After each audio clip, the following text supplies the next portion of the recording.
মই বিটিআৰত চিফ নহ'ব, হ'লে BTCত চিফহে হ'ব মই দেই। BTCত চিফ মুক্তি প্ৰসংগটো পুনৰ গা কৰি উঠিছে, কি ক'ব ছাৰ এই ক্ষেত্ৰত? ৰঞ্জন দৈমাৰী অকলে নহয়, বহুত লিডাৰ আৰু NDFB আছে। ৰঞ্জন দৈমাৰীৰ লগত যিমান কেডাৰ লিডাৰ জেলত আছে চবেই ওলাব লাগে মোৰ হিচাপত। চুক্তি হোৱাৰ পিছত এটা শান্তি চুক্তি হোৱাৰ পিছত শান্তি চুক্তিকাৰীসকলে লিডাৰসকলে বা কেডাৰসকলে এতিয়াও যিটো জেলত থাকিব লাগে সেইটো কি চুক্তি হ'ল প্ৰমোদ বড়োহে ক'ব জানিব। সেইটো জেলত আকৌ থাকিব লাগে বুলি চুক্তি কৰিছে নেকি? দুনিয়াত পৃথিৱীত মই কোনো এনেকুৱা চুক্তি দেখা নাই। কিবা একটা চুক্তি হোৱাৰ পিছত কোনোবা জেলত থকা, আজিলৈকেও জেলত থকা এনেকুৱা চুক্তি মই দেখা নাই। আপোনালোকে চাওক, আলফাই আলোচনা কৰিবৰ কাৰণে চেষ্টা কৰাৰ পিছত অৰবিন্দ ৰাজখোৱা, অনুপ চেতিয়া, শশী চৌধুৰী বহুত লিডাৰে জেলৰ পৰা ওলাই পেলাই এতিয়া শান্তিৰ নামত মানে আলোচনা কৰি আছে। আলফাই আলোচনাপন্থী আলফাই এটাও জেলত নাই, এতিয়া এটাও জেলত নাই।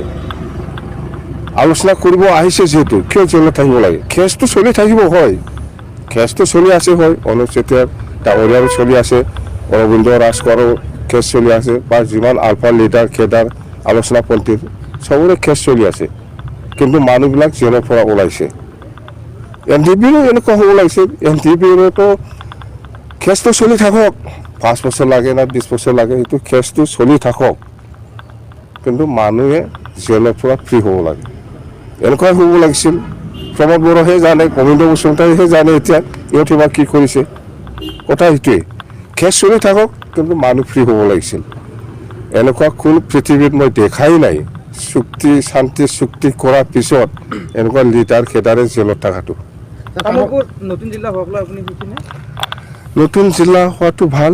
তামোলপুৰ নতুন জিলা হ'বলৈ গৈ আছে। আমি আদৰণি জনাইছোঁ।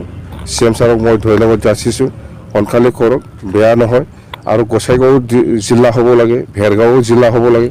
জিলা হোৱাৰ আমাৰ কি আপত্তি আছে? আপত্তি থাকিব লগা নাই। জিলা হোৱা মানে উন্নতি হোৱা, বিৰাট ভাল। আৰু মই কৈছোঁ তামোলপুৰ জিলা হোৱাৰ লগে লগে গড়েশ্বৰে এটা চাব ডিভিজন হ'ব লাগে। মোৰ প্ৰপ'জালটো সেইটোৱে। গড়েশ্বৰে এটা চাব ডিভিজন হ'লে গড়েশ্বৰ কিমান ভাল হ'ব। যেনিবা গোসাইগাঁও এটা জিলা হোৱাৰ লগে লগে সেইফালে খচুগাঁও এটা চাব ডিভিজন হ'ব, সেইটোৱেই। ৰাজ্যসভা 3খন আপোনালোকৰ আসন আছে, কি ভূমিকা হ'ব ছাৰ? ৰাজ্যসভা এপ্ৰিল মাহত হ'ব, সময়টো আহিব দিয়ক। তেতিয়া BPF হিচাপে কি ৰ'ল ল'ব লাগে সেই সময়ত ল'ব, এতিয়া নহয়। এতিয়া একো ক'বলৈ মই নাযাওঁ আৰু খোৱাৰ দৰকাৰো নাই। সময় আহক, সময় আহিলে পলিচিটো ওলাব। ছাৰ BPDৰ UPPLৰ লগত আপোনালোকৰ কিবা বন্ধুত্ব হ'ব পৰা সম্ভাৱনা আছে নেকি? আমাৰ BPFে UPPLৰ লগত মিত্ৰতা হোৱাৰ কোনো প্ৰশ্নই নাহে। প্ৰমোদ বড়োৰ আণ্ডাৰত আমাৰ BPF দলে নচলে। আৰু আজিৰ দিনত BPF হিচাপে আমি কাৰো লগত মিত্ৰতা নাই, আপোনালোকেও জানে। আমি মহাজোঁট এৰি পেলাই আহিছোঁ। কংগ্ৰেছৰ লগতো নাই, এইফালে BJPৰ লগতো নাই, বা AGPৰ লগতো নাই, বা যিমান দল আছে অসমত ইহঁতৰ লগত কাৰো লগত আমি মিত্ৰতাত নাই। আমি অকলে আছে BPF দলে। এতিয়া 2024ত MP ইলেকশ্যন হ'ব। চাওঁ 24ৰ ইলেকশ্যনত আগত কাৰ লগত মিত্ৰতাটো হয় সেইটো আমি দলৰ যিফালে ভাল হ'ব দলৰ কাৰণে সেইটো আমি কৰি ল'ম। কাৰোবাৰ লগত থাকিব লাগিব, বা কংগ্ৰেছৰ লগতে হওক, BJPৰ লগতে হওক, কোনোবা এটাৰ লগত আমি থাকিবই লাগিব। এইটো আমি থাকিম 24ত নিৰ্বাচনত, MP নিৰ্বাচনত। আৰু আমাৰ 3জন MLA যে, এইটো আমি পাৰ্চনেলি মই ইহঁতক দলীয়ভাৱে নহয়, পাৰ্চনেলি আমাৰ 3জন MLA সকলক মই CM ছাৰৰ লগত আলোচনা কৰি আপোনালোকে নিজৰ সমষ্টিটো উন্নয়ন কৰাৰ ক্ষেত্ৰত যাতে পিছ পৰি নাথাকে তাৰ কাৰণে আপোনালোকে ব্যক্তিগতভাৱে মিলি পেলাই বিধানসভাত মিলি পেলাই কাম কৰক, এই কথাটোৱে মই কৈছোঁ, দলীয়ভাৱে নহয়। নাই এইবিলাক মিত্ৰতা হোৱা নাই। কি মিত্ৰতা বুলি কয়? কাৰ লগত মিত্ৰতা হৈছে?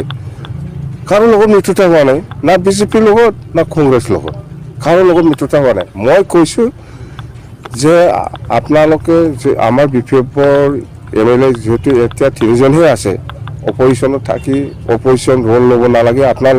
আপোনালোকে CM ছাৰৰ লগত ব্যক্তিগতভাৱে আলোচনা কৰি পেলাই নিজৰ সমষ্টিৰ কাৰণে কাম কৰক, এডজাষ্ট হৈ পেলাই। এই কথাটো মই কৈছোঁ, এইটোৱে পলিটিকেলি নহয়, পলিটিকেলি কোনো মিত্ৰতা হোৱা নাই।